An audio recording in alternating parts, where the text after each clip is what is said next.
दोस्तों hello guys, जय श्री राम, हर हर Mahadev.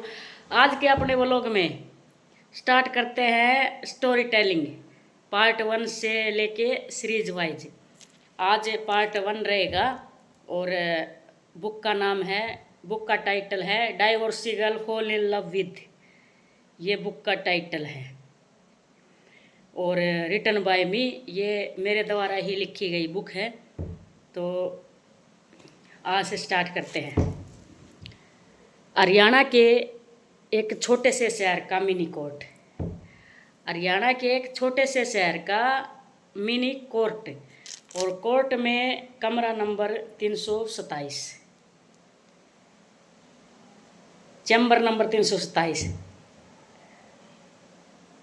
Chamber के एडवोकेट और एडवोकेट के साथ एक लड़की का वहाँ मौजूद होना ऑलरेडी, जो रिश्ते में उसकी एडवोकेट की भतीजी लगती है। तभी कुछ देर बाद दो टॉम बॉय का वहाँ पे एंट्री करना, जिसमें से एक का नाम नीति और एक का नाम रमन। और आपको नाम सुन के थोड़ा कन्फ्यूजन हो रहा होगा, जो रमन है वो भी एक टॉम बॉय थी और नीति है वो भी एक टॉम बॉय है इस कहानी के अकॉर्डिंग। एकदम रहने सहने का तरीका, बोलने का तरीका एकदम लड़कों जैसा, और शायद फीलिंग भी लड़कों जैसी। जी हाँ, ये कहानी होमोसेक्सुअलिटी के ऊपर भी है।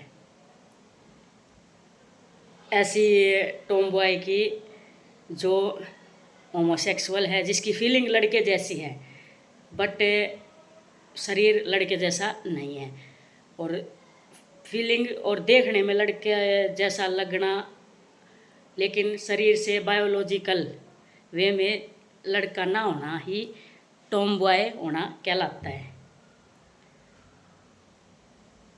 तभी रमन और नीति ने शहर के मिनी कोर्ट के चैम्बर नंबर 327 में एंट्री की, एकदम हंसते और खिलखिलाते हुए। उनको देखकर चैम्बर के एडवोकेट मिस्टर पराशर ने कहा, कहाँ चल दिए दोनों, कहाँ से आ रहे हो? मिस्टर पराशर, जो कि रमन के ताऊजी लगते थे रिश्ते में, और इसी हिसाब से नीति ने भी उनको अंकल ही कहा कि अंकल बस यहीं से आ रहे हैं, कोई काम था कोर्ट में ज़रूरी, तो सोचा आपसे भी मिलते चले। साथ ही साथ वो दोनों रमन और नीति एक दूसरे को देखकर मुस्कुराए जा रहे थे। हालांकि दोनों को एक दूसरे के प्रति अट्रैक्शन नहीं था, दोनों की फीलिंग लड़के जैसी थी, या फिर ये कहो कि दोनों ही लड़के थे, शरीर से नहीं तो मानसिक रूप से। उन दोनों को मुस्कुराता देखकर, लगातार बार बार ब्रेक ले लेकर हंसते हुए देखकर एडवोकेट सारिका, जो कि मिस्टर पराशर की भतीजी लगती है, और भतीजी भी किस रिश्ते में लगती है, वो उनकी लड़की की दोस्त है। एडवोकेट सारिका कंफ्यूज थी दोनों को हंसते हुए देखकर।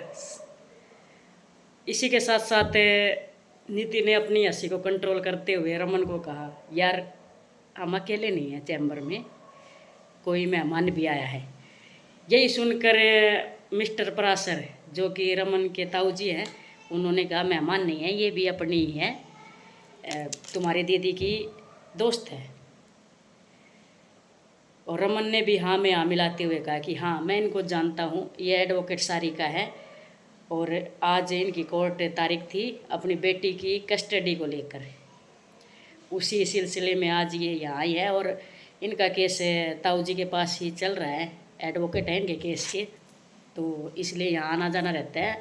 और ये गीतिका दीदी की बचपन की सहेली है, साथ में पढ़े हैं, कॉलेज वगैरह सब साथ में किया है।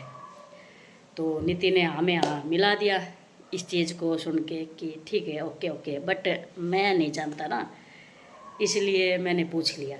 सॉरी सॉरी मैडम, आपको बुरा लगा हो तो। सारिका एडवोकेट को नीति ने सॉरी बोलते हुए कहा। नीति की बातें सुनकर एडवोकेट सारिका ने स्माइल करते हुए रिस्पॉन्स देते हुए कहा कि इट्स ओके, आप जानते नहीं थे ना, इसलिए बोल दिया, ज़्यादा कुछ खास बात नहीं, कोई बात नहीं। इसी के साथ साथ रमन ने अचानक एडवोकेट सारिका का कॉन्टैक्ट नंबर मांग लिया कि सारिका मैडम, आपसे कभी कभार बात हो जाए, इसलिए अपना कॉन्टैक्ट नंबर दीजिए। काफ़ी टाइम बाद मिल रहे हैं तो कोई मिलते जुलते रहेंगे आगे से। तो इसी के साथ साथ सारिका ने अपना कॉन्टैक्ट नंबर रमन को दे दिया और रमन और नीति अपने अपने घर को लौट गए। इसी के साथ साथ सारिका भी अपने VIP कॉलोनी के घर में लौट गई, जो उसके पिताजी का घर था। और वो एक डाइवोर्सी लड़की थी जिसका शहर के कोर्ट से तलाक का मुकदमा चल रहा था, तलाक का केस चल रहा था। अब कुछ दिन बाद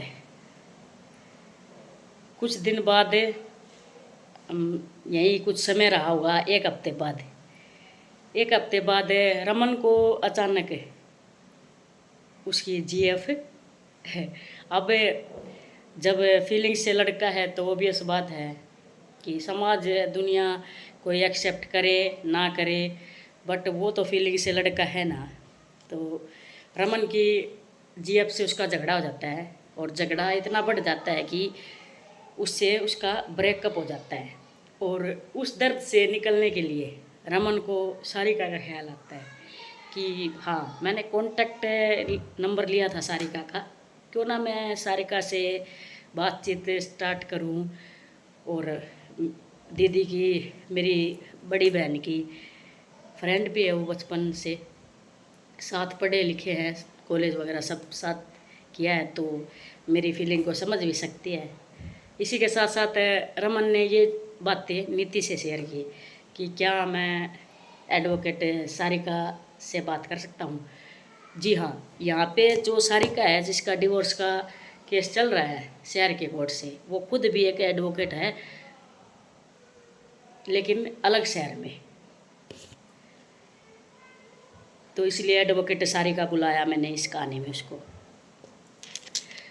रमन ने ये चीज़ें सारिका के बारे में अपनी फीलिंग को लेकर नीति को सब बताया कि मैं सारिका को पसंद करने लगा हूँ। हालांकि पसंद तो बचपन से करता था, लेकिन फिर शादी वादी हो गई और अब तो डाइवोर्स ही है, क्या पता चांस मिल जाए, ऐसा नीति को कहा गया रमन के द्वारा। नीति का रिस्पॉन्स ठीक है, ट्राई करो, ट्राई करने में क्या जाता है। अब यहाँ नीति का नेचर थोड़ा रिजर्व टाइप था, उसको थोड़ा अजीब लगा कि ब्रेकअप को कुछ टाइम हुआ नहीं है और इसको सारिका से फ्रेंडशिप करनी है। इस बात को लेकर उसने कुछ कहा नहीं, बट उसके मन में ये रियलाइज हुआ। फिर भी उसने अपने दोस्त रमन के लिए हाँ में हाँ मिला दिया कि ठीक है, जैसा तुझे ठीक लगता है, ट्राई करने में क्या जाता है, ठीक है ट्राई करो, और क्या मालूम कि बात बन जाए, कोई मिल ही जाए साथ निभाने वाली। तो ये था फर्स्ट पार्ट। आगे के पार्ट सीरीज वाइज आते रहेंगे और हम ये कहानी आगे बढ़ाते रहेंगे। Divorce girl fall in love with. जय श्री राम, हर हर महादेव।